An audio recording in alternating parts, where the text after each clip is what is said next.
Hi, I'm here today to learn a little bit more about my friend and neighbor, Joe Hamilton.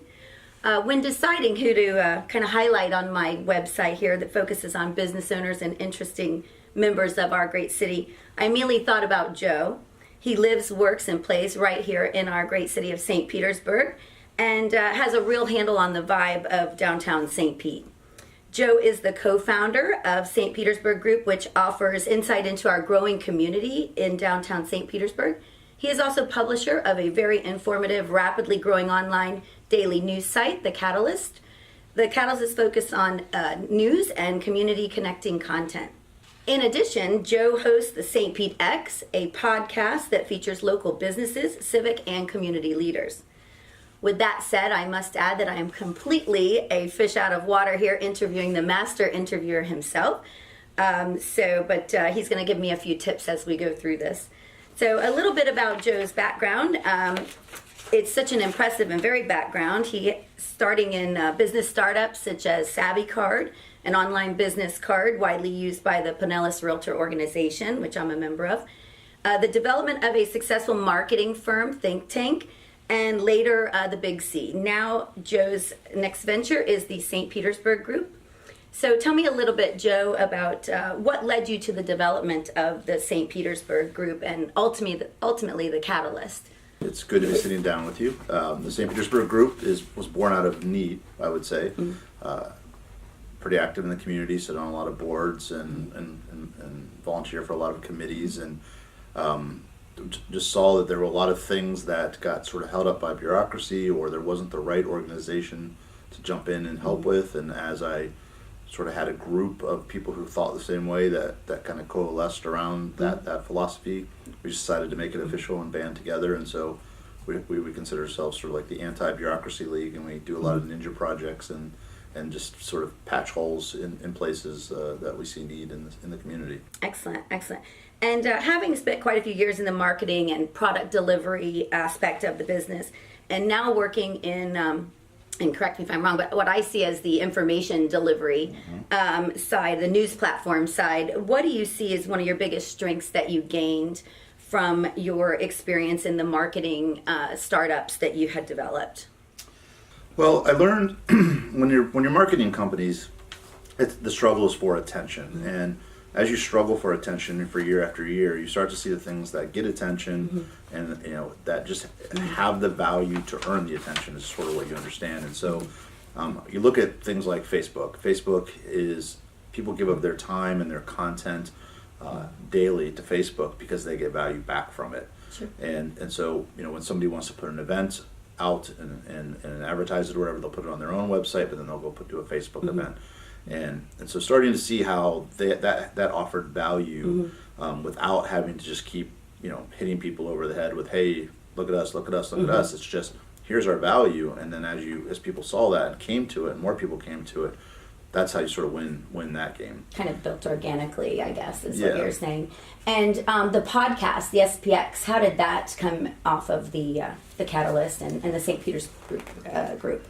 Well, the podcast started as just sort of something I wanted to do to have a platform to have these great conversations with folks, and it helped with our biz dev actually early. We would sort of talk for a while, and these are some of the folks that I wanted to learn from, but also people that own some of the bigger and better businesses in town, and so a few of them became clients. And funnily enough, we actually got to a point where we were pretty saturated with clients, so that became less of a priority. And then that actually made the podcast all the more fun, because then I was truly just looking at having conversations with people that interested me and I thought would interest our listeners, and it's just kind of grown from there.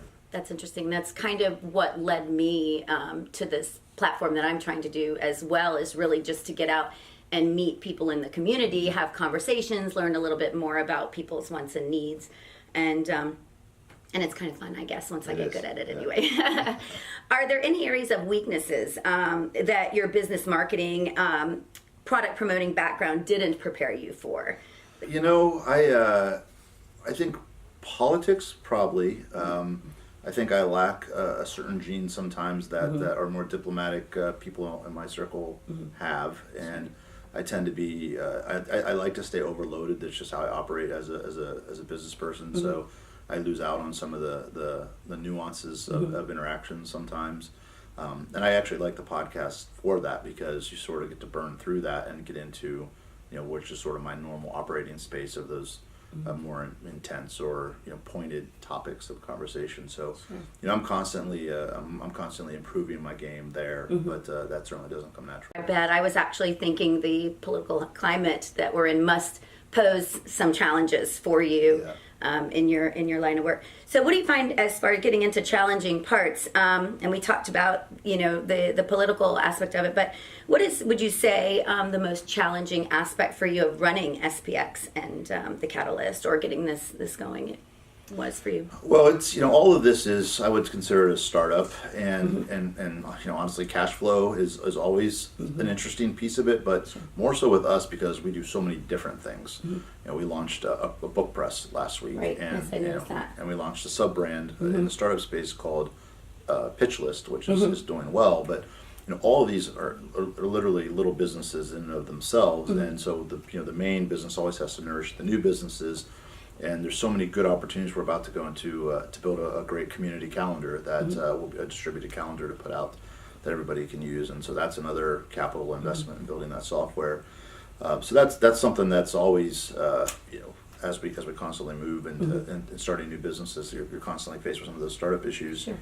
And then.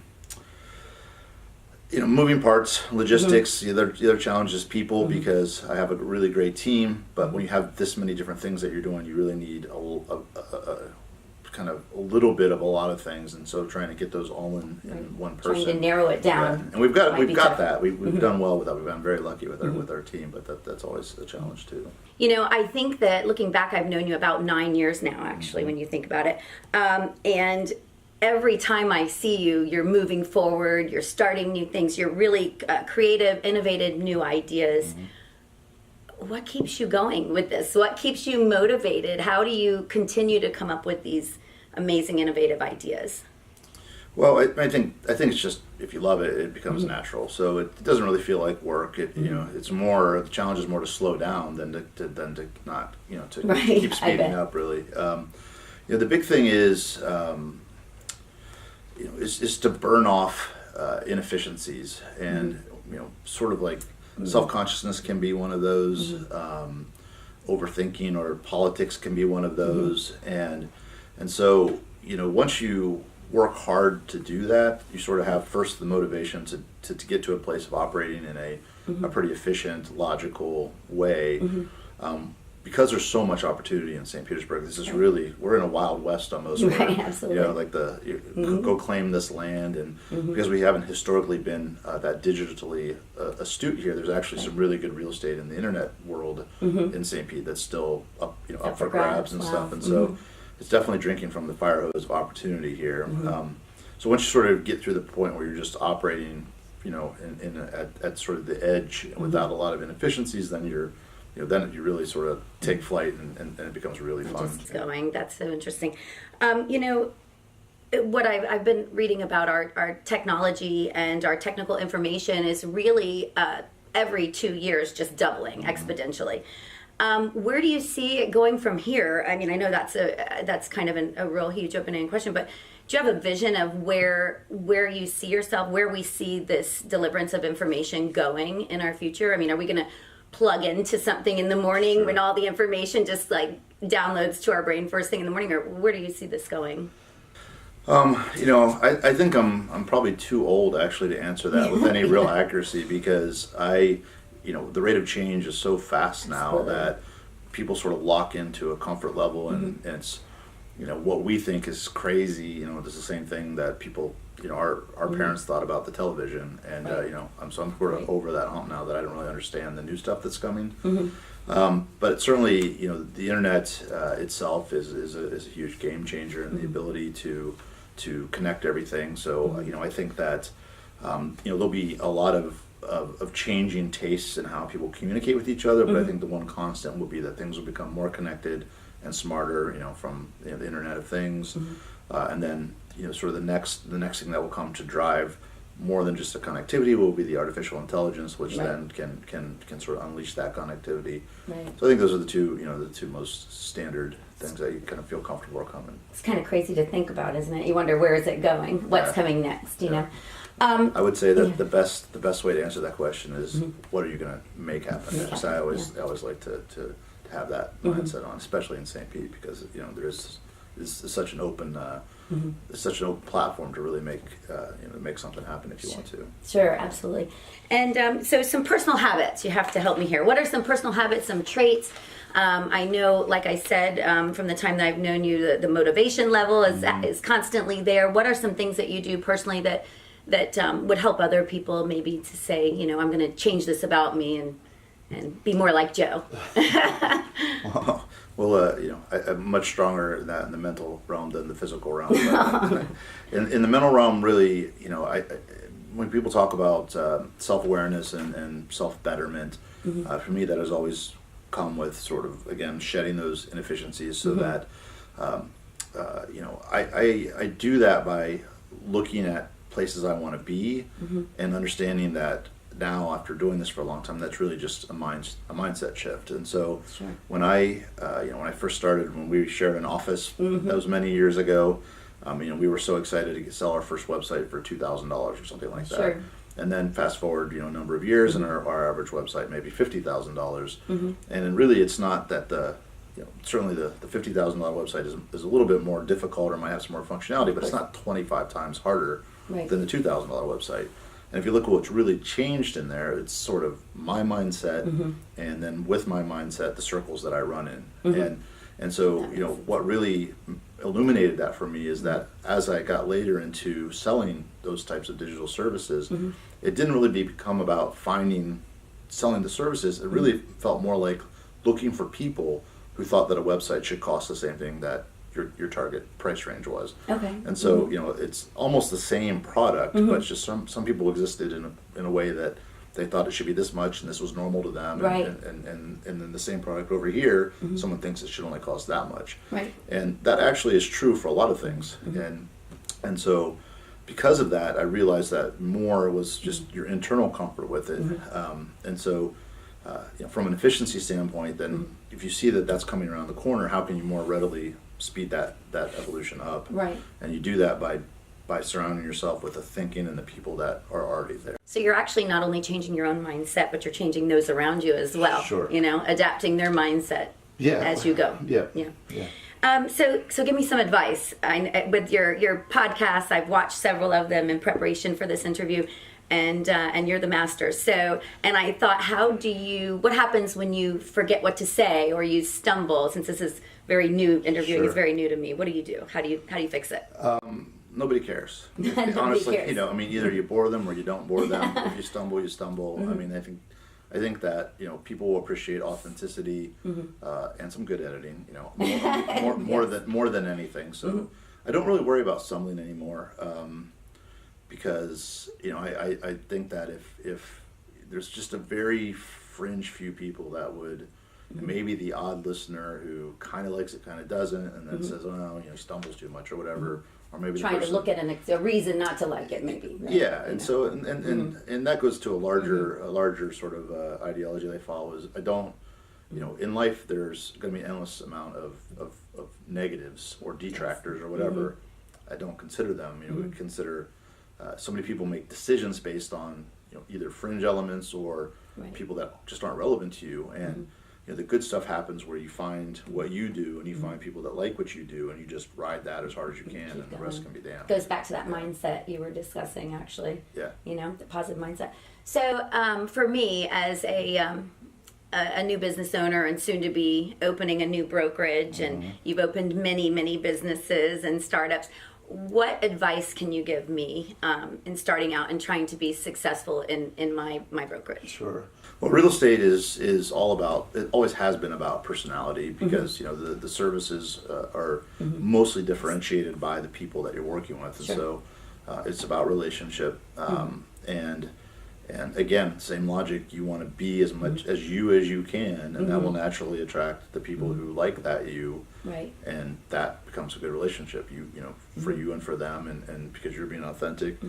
they're not being fooled. You know, they're coming, Right. they know what they're going to get, and they like it, and then that takes pressure off you to do anything but be you. Sure. And then, you know, after you've got that down, then it becomes a tactics game for how to get yourself out there and exposed in many ways as possible, which is, you know, some things like this are great.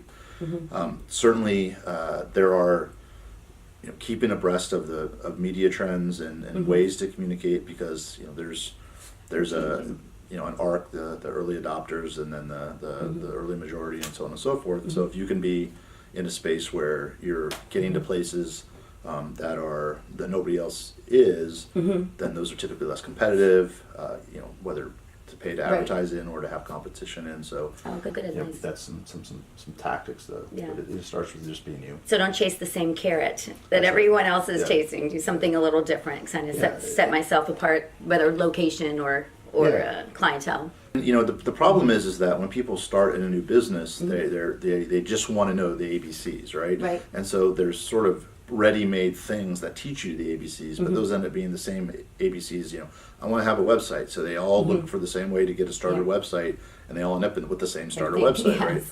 So you have to have a bit of a contrarian streak to say, okay, I'm actually looking at this to become familiar with it, but I also then want to use it to juxtapose what people who are in my shoes wouldn't think to do, because Right. this is what everybody else is doing. I'm glad you said that, because I don't think there are many realtors out doing interviews That's today. right. You can Yeah. say this is not my forte.